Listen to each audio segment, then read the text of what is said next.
Hello students, स्वागत है आपका पाई क्लासेस में। आज का टॉपिक क्लास 10th के लिए वर्कशीट नंबर 26, जिसका टॉपिक है criteria for similarity of triangles, यानी दो ट्रायंगल कब सिमिलर हो सकते हैं, उनकी क्या क्या कंडीशंस होती हैं, क्या क्या क्राइटेरिया हैं। पहला क्राइटेरिया है एंगल एंगल एंगल। मतलब अगर एक ट्रायंगल हमारा ABC है, एक ट्रायंगल हमारा PQR है, इनके एंगल अगर हमारे इक्वल हैं, यानी एंगल A P के इक्वल है, B Q के इक्वल है, और तीसरा जो एंगल है ये भी अगर आपस में इक्वल है, तो हम बोलेंगे क्या, ट्राइंगल ABC ये सिमिलर है ट्राइंगल PQR के। और कौन सी सिमिलरिटी लग गई, एंगल एंगल एंगल सिमिलर है।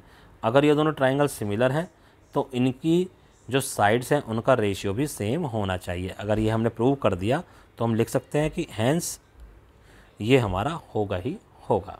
ठीक है, तो एंगल एंगल एंगल सिमिलरिटी आ गई। ऐसी हमारी साइड साइड सिमिलरिटी आती है। साइड साइड सिमिलरिटी में क्या, अगर किसी एक ट्राइंगल की तीनों साइड यानी AB upon PQ, BC upon QR और AC अपॉन PR, कहने का मतलब है AB बटे PQ, BC बटे QR और AC बटे PR, अगर हमारी किसी एक ट्राइंगल की तीनों साइड का रेशियो दूसरे ट्राइंगल की तीनों साइड के रेशियो के साथ इक्वल है, अगर ऐसा है तो हम कह सकते हैं कि ये दोनों ट्राइंगल कैसे होंगे, सिमिलर होंगे। फिर दोबारा हम इनको सिमिलर लिख देंगे, और सिमिलर हैं तो फिर हम इनके एंगल भी सेम लिख सकते हैं। यहाँ पर ABC और PQR की बात हो रही है। अगर यहाँ पर मैं इसको DEF लिख देता, D ये E और F, तब DEF की फॉर्म में ही हमारे पास इस तरह की वैल्यू आ जाती। नाउ नेक्स्ट, एक होता हमारा साइड एंगल साइड, इन्होंने DEF लिख रखा था, हम DEF ही ले लेते हैं, DEF। ओके, तो इसमें क्या होता है, this side upon this side और this side upon this side. एक तो ये रेशियो इक्वल होना चाहिए, और इनके बीच का एंगल ये एंगल, यही एंगल इक्वल होना चाहिए। तो हम बोलेंगे साइड एंगल साइड, दो साइड हमारी उनका रेशियो इक्वल है और उनके बीच का जो एंगल है वो हमारा इक्वल है, तब हम बोलेंगे कि ये ट्राइंगल दोनों हमारे सिमिलर हैं। Now next, area of similar triangle. देखो एरिया ऑफ सिमिलर ट्राइंगल, ये दोनों ट्राइंगल हमारे सिमिलर गिवन है, तो अगर उनका एरिया का रेशियो निकालें कैसे, एरिया ऑफ ट्राइंगल DEF, यानी ये वाला ट्राइंगल हमने पहले ले रखा, एरिया ऑफ ट्राइंगल ABC, तो इनकी जो कंगुरेंट साइड्स हैं उनका रेशियो का स्क्वायर इक्वल होता है, यानी DE यानी DE का स्क्वायर बटे इसके बिल्कुल जो कंगुरेंट है ना, कॉरेस्पॉन्डिंग साइड है जो इसके AB का स्क्वायर। ऐसे ही DF का स्क्वायर बटे AC का स्क्वायर, EF का स्क्वायर बटे BC का स्क्वायर। तो ये फार्मूला हमारा इससे निकल कर आता है। नाउ नेक्स्ट में ये बोल रहा है कि राइट एंगल सिमिलरिटी। देखो इसमें ये जो ट्रायंगल बना हुआ है बड़ा वाला, ये हमारा 90 डिग्री का है। कहाँ पर 90 डिग्री, यहाँ पर है, ए पर हमारा 90 डिग्री है। तो कहता है अगर किसी राइट एंगल ट्रायंगल में, तो जिस वर्टेक्स पर 90 डिग्री बन रहा है, ये बन रहा 90, यहाँ से हम एक परपेंडिकुलर ड्रॉ कर लें, ये ड्रॉ कर लिया हमने परपेंडिकुलर, तो ये इस पूरे ट्रायंगल को दो ट्रायंगल में डिवाइड कर देता है, एक 1 और एक 2, यानी एक लेफ्ट हैंड साइड वाला और एक राइट हैंड साइड वाला। कहता है ये जो दोनों ट्रायंगल बने हैं, जो वन ट्रायंगल है, ये भी पूरे कंप्लीट, जो बड़ा वाला ट्रायंगल था ABC उसके सिमिलर है, 2 भी ABC के सिमिलर है, और 1 और 2 भी आपस में सिमिलर होंगे। देखो जो ADB जो हमारा वन ट्रायंगल है ADB, ये किसके सिमिलर है, ABC के।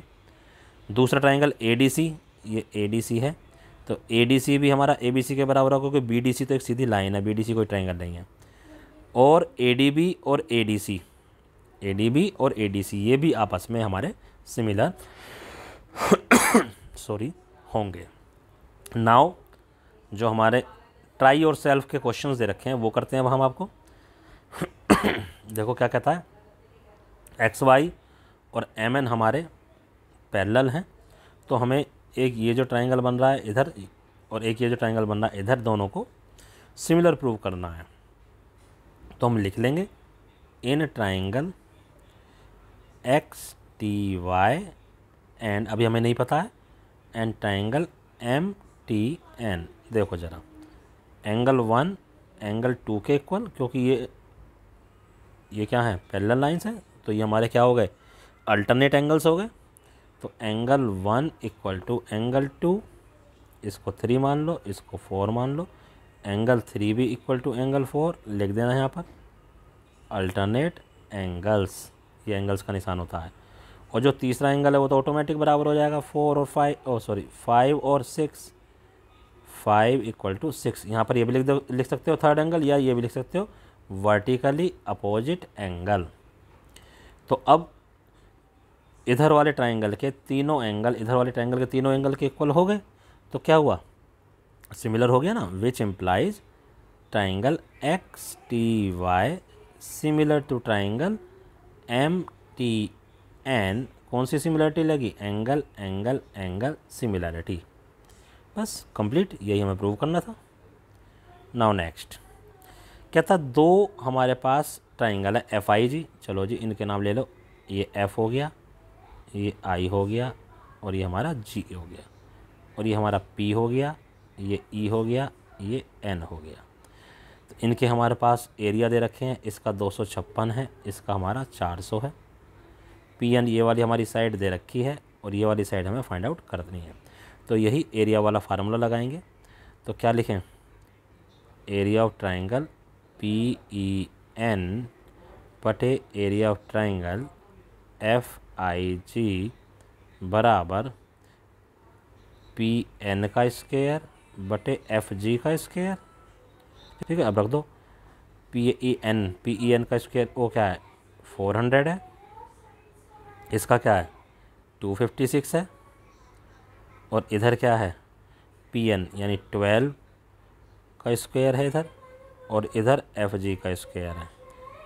अब इसको हम क्या लिख सकते हैं, इसको इधर हम 20/16 इस पूरे का स्क्वायर लिख सकते हैं।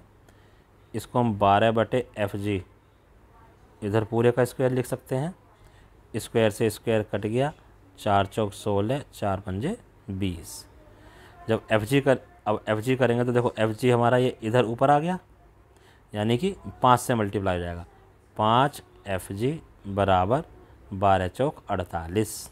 ये हो गया क्रॉस मल्टीप्लाई करने से, तो FG हो गया 48/5, 5 से इसको डिवाइड कर दो, 5 9 45, 5 6 30, तो 9.6 सेंटीमीटर हमारा आ जाएगा। इस तरह से ये वर्कशीट हमारी कंप्लीट होती है। इसको अपनी कॉपी में कीजिए और अपने टीचर को व्हाट्सएप पर सेंड कीजिए। धन्यवाद।